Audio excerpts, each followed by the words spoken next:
All right, listeners, ready to dive in. Today, we're tackling youth work. And I'll be honest, I'm curious to go past the surface level. Oh, absolutely. It's way more than just like games and field trips, right? It's a crucial time for those young folks. Exactly. So, to guide us, we've got insights from RoleCatcher, which is awesome for this kind of deep dive. They really get into the nitty-gritty. And they've laid it out super clearly, which I appreciate. Whether you're thinking about a career change, want to volunteer, or just, fascinated by how young minds tick, we're breaking it down. I love it. So, first things first, what does a youth worker actually do daily? Paint the picture for us. So at the core, it's mentorship, advocacy, Yeah. being that support system as young people navigate, well, life, basically, Yeah. especially the personal and social stuff. So, stuff traditional education might miss out on, like those real-world skills. 100%. Resilience, how to communicate effectively, how to handle disagreements. And the best part, no 2 days are the same. Could be running a workshop one day, then giving one-on-one support the next. Talk about variety. It sounds like you need a pretty diverse skill set to juggle all that. You got it. And those skills come in handy across the board, too. Schools, community centers, youth clubs, even online now. Got to meet them where they are these days. For sure. Speaking of which, what's the job outlook like? Is this a growing field? Actually, RoleCatcher saying 5% growth in the coming years, Yep. so good sign for anyone considering this path. That is promising. But gotta ask, this isn't a get-rich-quick kind of career, right? What's the personality type drawn to this? You got to be adaptable. That's huge.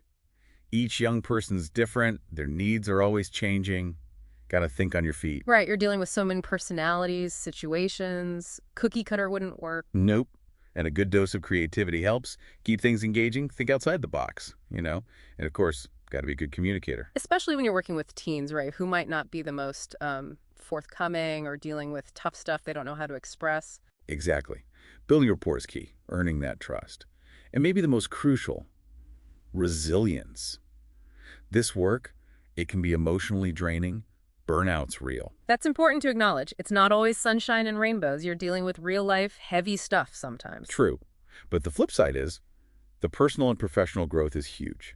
Always learning, adapting, and you're making a real difference. Okay, so we have established special kind of person goes into this. Big heart, patient, truly passionate about helping young people through those teenage years. Couldn't have said it better myself. But passion's not enough, right?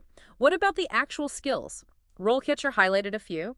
Critical thinking, active listening, speaking, monitoring, and social perceptiveness. Whoa, that's a mouthful. It is a lot, right? Mhm. So critical thinking, that's crucial because every situation's different. Got to assess quickly, make good decisions, often under pressure. Like a pressure cooker sometimes, I imagine. You got it. Right. The active listening goes right alongside that. Not just hearing, but truly understanding their perspective, their emotions, which can be tough with teenagers, right? They're the kings and queens of, eye rolls and shrugs. Oh, totally. That's where social perceptiveness comes in. You got to read between the lines, pick up on those nonverbal cues, make them feel heard. Like being a detective almost, but instead of crimes, it's decoding teenage everything. Exactly. And speaking of decoding, there's monitoring. That one always sounds a bit intense to me. What's that look like practically? It's about constantly being aware of how the young people in your care are doing, observing their behavior, noticing any changes, being proactive. So creating that safe space, but also being vigilant. Exactly. And of course, got to be able to speak their language, communicate effectively, meet them on their level. Because teenagers, let's be real, they have their own communication style, right? What works on one might totally flop on another. For sure. And this is just scratching the surface of the skills you use every single day as a youth worker. And I bet having some psych background counseling, that doesn't hurt either. Not at all. Understanding how those young minds work, family dynamics, spotting potential mental health issues, it's all connected. Like having a manual for the teenage brain, but constantly updated. Right, I like that analogy. Yeah. And speaking of updates, can't forget tech. Today's youth worker needs to be tech savvy too. So it's not all arts, crafts, and trust falls anymore. Well, they'll still have their place. But yeah, you got to meet them where they are online. Social media, all that. So it's about navigating the digital world responsibly and using tech as a tool to connect and support. Exactly. It's about adapting to youth culture as it changes, which it always does, right? Right. Okay, so we've established multifaceted role, tons of skills involved. What about breaking into the field? Entry level? What's that look like? Think of it like an apprenticeship. You're assisting, learning the ropes, soaking up knowledge from the more seasoned folks. Right, like that RoleCatcher profile we were looking at, helping with programs, the admin stuff, basically being the glue while getting experience. Exactly. You're proving yourself, showing your passion. So you've put in the time. What's next? Where can this career path lead? That's the exciting part. There are loads of options. Leadership's one route, becoming a team leader, managing projects, maybe even running the show eventually. So you could be the one shaping things, designing programs, mentoring others. Absolutely. Or you could specialize. Maybe substance abuse prevention, mental health support, career counseling, whatever speaks to you. Finding your niche, becoming the go-to person for that. Exactly. And whatever you do, continuous learning is key. Conferences, workshops, you're always growing. Because the field itself never stays the same, right? Right. What young people are facing today is different from even a few years ago. Got to stay ahead of the game. Keeps you on your toes, that's for sure. Definitely. But it's also incredibly rewarding, Yeah. like deep down fulfilling. Okay, we've covered a ton, but I want to hear from our listeners. What are your initial thoughts? What's standing out to you about this whole youth work thing? It's definitely a field that leaves a mark, right? It does. But we got to be real, it's not always easy. There are challenges, ethical things to consider, even emotional risks. That's the part we need to unpack more. We do, because that's crucial for anyone serious about this path. But we'll save that conversation for part 2 of our deep dive. And we're back.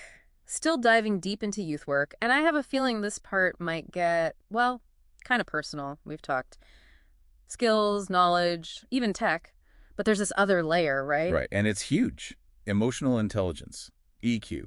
Everyone's tossing that term around these days, but what's it really mean for someone working with youth? It's more than just like liking kids, yeah. Way more. It's about riding that wave of emotions, both yours and the young person's, constantly. Okay, real world example time. Teenager walks in, slams the door, bursts into tears.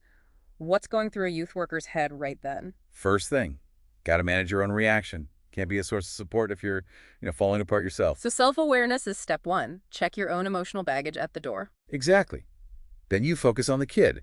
Anger, hurt, fear. Your job's to make that stay safe from to just let it out. Which probably means not jumping in with solutions right away, even if you want to. Ding, ding, ding. Especially with teens going through it, they need to feel heard, not just fixed. And that's where that active listening comes in, not just waiting your turn to talk. It's deeper than words even. Body language, tone, what's the emotion behind it all? And then reflecting that back, showing you get it. Because it's so easy to misinterpret, especially with teens, if you're not paying attention to that stuff below the surface. 100%. That level of empathy, understanding, it's a skill, honestly. Takes practice. So not being a therapist, but that steady presence that helps them sort through their own stuff. Exactly. You're guiding them to build their own emotional intelligence.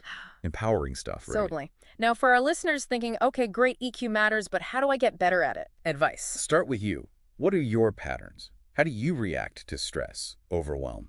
Notice it. Like having an emotional dashboard, and you're learning what all the lights mean. Love that. And once you've got your own WN figured out, start tuning into others. Right. Their body language, tone, all those little cues. Becoming a student of people, basically. You got it.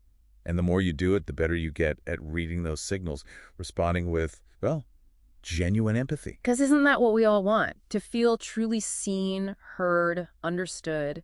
Especially for young people still figuring out who they are, that feeling can be, honestly, massive for them. Makes those connections so important. But that takes vulnerability from the youth worker too, doesn't it? Absolutely. Can't expect them to open up if you're all like closed off professional robot mode all the time. Gotta be real, authentic, even admit when you don't have the answer. Sometimes the most powerful thing you can say is, I don't know, but we'll figure it out together. There's power in that shared journey. Speaking of journeys, we're about to head into another big one. The ethical side of youth work, which, let's be real, that's essential. It can feel heavy, but it's about protecting everyone involved. Right? Exactly. We'll dive into that right after this. Back again and ready to unpack those ethical considerations. Big stuff. It's easy to get caught up in the fun parts of youth work, but yeah, there's a whole other side, isn't there? There is. Because we're dealing with young people's well-being, it's serious business. Got to make sure every choice you make, it's what's truly best for them, not just the easy way out. Exactly. And that's where ethics come in, having that moral compass guiding you through tricky situations. So where do we even start? What are the biggies when it comes to ethics in this field? Confidentiality is huge EE, like top of the list. Makes sense, right? Young people got to feel safe to open up knowing it's not going any further. Trust is built on that. Imagine you're a teen dealing with, I don't know, family drama, questions about who you are, maybe even mental health stuff. Heavy stuff at any age, but especially back then when everything feels like the end of the world. Exactly. So you finally talk to someone, an adult you trust, your youth worker, and then that trust gets broken. Oof. Yeah, that could scar someone. Make them less likely to ask for help again. It could. Long-lasting impact. That's why youth workers are, like, super strict about confidentiality. But then what about situations where a young person's in danger? Like, they say they're being hurt, or they might hurt themselves. Yeah. Those are the tough calls. That's where the gray areas pop up. Not so black and white anymore. Right. Legally, ethically, there are times you have to report things. Abuse, if someone's a danger to themselves or others. So it's like this balancing act. Their privacy is important, but their safety comes first. Exactly. That's why training never stops, supervision is key, and having clear rules everyone follows, that's crucial. So you've got backup. You're not on your own when those tough decisions hit. For sure. And speaking of lines you don't cross, boundaries are another big one. Boundaries, we hear it everywhere, but what's that actually look like in this work? Professional distance, always. No conflicts of interest. Every interaction, it's got to be appropriate, full stop. So no playing favorites, no getting too personal with the kids, no blurring the line. You got it. And being really aware of the power dynamic at play. Because, let's be honest, adult versus young person, there's always going to be that imbalance. Right. Youth workers are in a position of authority, mentors, role models, sometimes even that confidant role. You got to be so aware of that power and never misuse it. Empowering, not controlling, that's the key. 100%. Your actions, they're about what the young person needs, not what makes you feel good, you know. That takes some serious self-awareness and integrity right there. It does. And the good ones, they get that. They live it. So, big picture, as we wrap up this deep dive, what's the ethical takeaway for our listeners if they're considering this field? It's deeper than a rule book. It's about truly respecting the young people you're serving, their well-being, always, no matter what. Recognizing that what you do, it impacts their lives.